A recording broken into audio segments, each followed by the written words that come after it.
జగన్ సర్కార్ land titling చట్టాన్ని తీసుకొచ్చింది. దీనికి సంబంధించి తీవ్ర విమర్శలు అయితే వ్యక్తమవుతున్నాయి. అసలు ఈ చట్టం వల్ల లబ్ధి పొందేది ఎవరు? అసలు లబ్ధి పొందడం అంటే ఇప్పుడు అన్ని రాష్ట్రాలు కూడా దీన్ని తిరస్కరించాయి. కేంద్ర ప్రభుత్వం తీసుకొచ్చినప్పటికీ కూడా దీంట్లో కరెక్ట్గా లేదు అన్నట్టుగా కూడా పక్కన పెట్టేసిన పరిస్థితి. కానీ ఆంధ్రప్రదేశ్ ముఖ్యమంత్రి జగన్మోహన్ రెడ్డి మాత్రం దాంట్లో తనకు నచ్చినట్టుగా కొన్ని వెసులుబాట్లు చేసుకొని దాన్ని తీసుకొని వచ్చారు. దీంట్లో పూర్తిగా కూడా కబ్జాకోరులకు, భూ ఆక్రమణదారులకు, ఏదైతే అధికారంలో జగన్మోహన్ రెడ్డి అనుయాయులకు వీళ్ళకే పూర్తిగా లబ్ధి చేకూరే విధంగా ఈ చట్టం ఉందనే విమర్శలు అయితే కనిపిస్తా ఉన్నాయి. అంటే మీరు చెప్పిన దాన్ని బట్టి చూస్తే జగన్ సర్కార్కే ఎక్కువగా లబ్ధి పొందే అవకాశాలు ఉన్నాయి అని చెప్తున్నారు. మరి బాధితులు ఎవరంటారు ఇందులో? బాధితులు ఏముంది, నిజంగా చెప్పాలంటే కూడా మొత్తం రైతులు, భూమి ఉన్నటువంటి ప్రతి ఒక్కరు కూడా బాధితులు అని చెప్పుకోవచ్చు. ఎందుకంటే ఏదైనా దానికి సంబంధించి పరిష్కారం కావాలంటే మాత్రం కోర్టులు కావచ్చు, ఇవి కూడా దాంట్లో కోర్టులో కూడా కేసులు కావచ్చు, ఇవన్నీ ఉండవు. ఇదంతా పూర్తిగా అక్కడ ఉన్నటువంటి ఎంఆర్ఓ ఆఫీసులో కావచ్చు, లేదంటే వీళ్ళు ఇక్కడ ఉన్నటువంటి చేస్తారు. వాళ్ళందరూ కూడా ఆ రాజకీయ పార్టీకి కనుసన్నల్లోనే పనిచేస్తున్న పరిస్థితి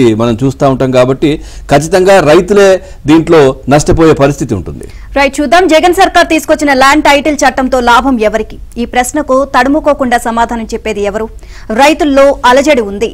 ఆ చట్టం మా మేలు కోసమే అని చెప్పేందుకు వారు సాహసించడం లేదు. ఇక ఈ చట్టాన్ని అడ్డం పెట్టుకుని లబ్ధి పొందేది ఎవరు? భూముల దురాక్రమణదారులు, కబ్జాకోరులు, లిటిగేషన్లు పుట్టించి భూ యజమానులను వేధించుకు తినేవారు, ఇంకా లంచాలకు రుచి మరిగి అడ్డగోలు పనులు చేసేవారికి ఈ చట్టం ప్రత్యక్షంగా లాభం చేకూర్చనుంది. మరి ఈ చట్టం కింద బాధితులు ఎవరు? ప్రతి రైతు బాధితుడే. వివాదంలో భూమి ఇరుక్కుంటే ప్రతి భూ యజమాని బాధితుడే. సివిల్ కోర్టులకు వెళ్లి న్యాయం పొందే హక్కును ఈ చట్టం కాలరాసింది. అధికారుల చుట్టూ ప్రదక్షిణలు చేయాల్సిందే. ఏ స్థాయిలో న్యాయం దొరక్కపోయినా పేదలు, బడుగు వర్గాల రైతులు బలి కావాల్సిందే. అప్పటికీ ఎవరికైనా ఆశలు ఉంటే చివరి ప్రయత్నంగా హైకోర్టుకు వెళ్లాల్సిందే. ఇది జగన్ సర్కార్ తీసుకొచ్చిన టైటిల్ చట్టం ప్రసాదించే ఊహించని కష్టం.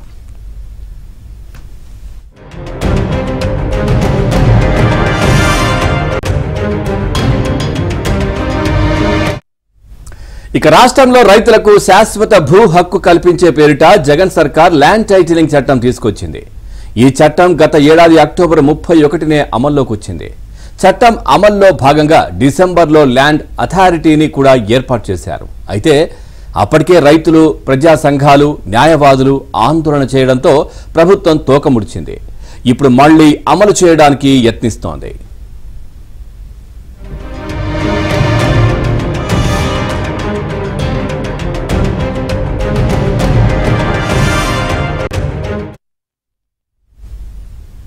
ఇక తొలుత గ్రామం వారీగా ఇప్పుడున్న రికార్డుల ప్రకారం భూముల రికార్డును నోటిఫై చేస్తారు. ఇక అందులో ఏదైనా భూమిపై ఎవరైనా వివాదం రాజేయొచ్చు. అంటే ఆ భూమి తమదనో లేక తమ వారసులదనో దొంగ డాక్యుమెంట్లు సృష్టించి టైటిల్ రిజిస్ట్రేషన్ అధికారి ముందు ఫిర్యాదు చేస్తే చాలు అవి వాస్తవమేనేవా కాదా అని విచారించరు. నేరుగా సంబంధిత భూమిని వివాద రిజిస్టర్లో నమోదు చేస్తారు. ఇక ఆ భూమి తనదే అని ఆ రైతు నిరూపించుకోవాల్సిందే. ఆ రైతు గోడు టైటిల్ రిజిస్ట్రేషన్ అధికారి వినరు. ఆ వివాదాన్ని ల్యాండ్ టైటిల్ అపిలేట్ అధికారి పరిష్కరించాలి. ఆ పోస్టులు రిటైర్డ్ ఐఏఎస్ ను ప్రభుత్వం నియమిస్తోంది. తమకు అస్మదీయులైన వారిని ప్రభుత్వం ఏరికోరి ఆ పోస్టుకు పంపిస్తుంది. కాబట్టి వారు ప్రభుత్వ ఒత్తిళ్లకు తగ్గట్లుగా నిర్ణయాలు తీసుకుంటారు. ఇక రైతుల మాట వారెక్కడ వింటారు? ఇదే పరిస్థితి వస్తే రైతులు అధికారుల ముందు మోకరెళ్లే న్యాయం చేయండి అని బతిమాడాల్సిన పరిస్థితి వస్తుంది అని చెప్పేసి రెవెన్యూ నిపుణులు ఆందోళన వ్యక్తం చేస్తున్నారు. ఇదే అంశానికి సంబంధించి మరింత సమాచారాన్ని మా కరెస్పాండెంట్ సత్యాన్ని అడిగి తెలుసుకుందాం. సత్య, ల్యాండ్ టైటిలింగ్ చట్టానికి సంబంధించి తీవ్ర విమర్శలు అయితే వ్యక్తమవుతున్నాయి. సో రైతులు తీవ్రంగా నష్టపోతారు అని చెప్పేసి అంటున్నారు. సో ఓవరాల్ గా దీనికి సంబంధించి అప్డేట్స్ ఏంటి? ల్యాండ్ టైటిలింగ్ యాక్ట్ రావడం వల్ల ఎవరికి అన్యాయం జరుగుతుంది అనే కంటే ఎవరు లాభం పొందుతారో ముందుగా మనం ఆలోచిస్తే మనకు అర్థమవుతుంది. వైసీపీ నాయకులు ఎవరైతే ఉన్నారో ఆ గ్రామాల్లో వాళ్ళు, అదేవిధంగా భూస్వాములు ఎవరైతే లిటిగేటెంట్లు ఉన్నారో వాళ్ళు లబ్ధి పొందే అవకాశం ఉంది. ఎందుకంటే అరెకరం, పావు ఎకరం, 10 సెంట్లు ఉన్న రైతు కూడా తన భూమి తనది అని నిరూపించుకోవాలి అని ఈ చట్టంలో ప్రధానంగా పేర్కొనడమే ఈ చట్టానికి పెద్ద ఇబ్బందిగా మనం చెప్పుకోవచ్చు. ముఖ్యంగా ల్యాండ్ టైటిలర్ ఆఫీసర్ ఎవరైతే ఉంటారో ఆయన దగ్గరికి వెళ్ళిన ఆయన పరిష్కరించే అవకాశం కొంత మాత్రమే. ఎందుకంటే ఆ గ్రామంలో ఉన్నటువంటి వైసీపీ పెద్దలు, అదేవిధంగా భూస్వాములు వారి కనుసన్నల్లోనే అతను పనిచేస్తాడు. అదేవిధంగా ప్రభుత్వం చెప్పిన మాటే అతను వినే అవకాశం ఉన్నాయి. ఇక వీటన్నిటికీ కనుక దాటితే ల్యాండ్ టైటిల్ ట్రిబ్యునల్ కు, అపీలేట్ ట్రిబ్యునల్ కు వెళ్లాల్సి ఉంటుంది. అక్కడ ఉండే అధికారి కూడా వైసీపీ నియమించినటువంటి వ్యక్తి అవుతాడు తప్పించి అతనేమి ప్రభుత్వానికి సంబంధించినటువంటి అధికారి కాదు. కాబట్టి ఈ రైతు ఈ 2 దశలను దాటుకుని తరువాత ఈ సివిల్ కోర్టులకు వెళ్ళడానికి ఎలాంటి అవకాశం లేదు. గతంలో తన భూమిపై వచ్చిన వివాదాన్ని సివిల్ కోర్టులో పరిష్కరించుకునేవారు. అయితే ఇప్పుడు ఏదైనా సరే హైకోర్టులోనే పరిష్కరించాల్సి ఉంటుంది. హైకోర్టులో ఏ లాయర్కైనా సరే తక్కువలో తక్కువ 50,000 ఫీజు చెల్లించాల్సిందే. దీంతో ఈ టైటిల్ తనది అని నిరూపించుకోవడానికి ఉన్న భూములన్నీ కూడా అమ్ముకోవాల్సిన పరిస్థితి ఆ నిరుపేద రైతుకి తలెత్తే పరిస్థితి ఉంది.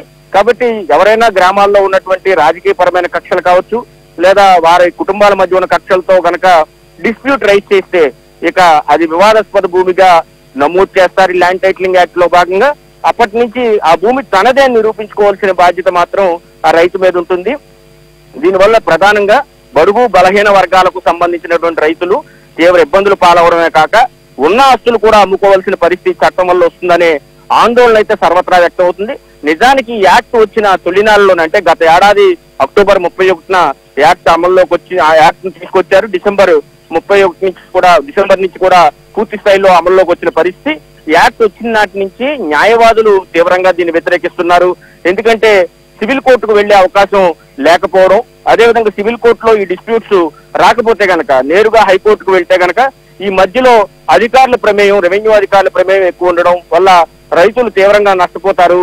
వారు తమ భూమిని వేరే వారు కాజేసే ప్రమాదం ఉంది ఆ చట్టాన్ని అడ్డం పెట్టుకుని అని వారంతా కూడా ఆందోళన చేసిన పరిస్థితి అయితే ఉంది. న్యాయవాదుల కంటే కూడా ఈ చట్టం గురించి పెద్దగా ఎక్కువగా తెలిసింది ఎవరు ఉండరు, అటు రెవెన్యూ అధికారులు కానీ ఇంకెవరు కానీ. కాబట్టి వారు చెబుతూ ఉన్నారు ఈ చట్టం చాలా ప్రమాద గంటికలు మోగిస్తున్నాయని. కాబట్టి ఈ చట్టాన్ని ఎట్టి పరిస్థితుల్లో అమల్లోకి తీసుకువస్తే గనక మెయిన్ గా నష్టపోయేది బడుగు బలహీన వర్గాలకు చెందినటువంటి రైతులు, నిరుపేద రైతులు, అరెకరం ఎకరం భూమి ఉన్న రైతులే నష్టపోతారని మనకు స్పష్టమవుతోంది. Right, thank you Satya.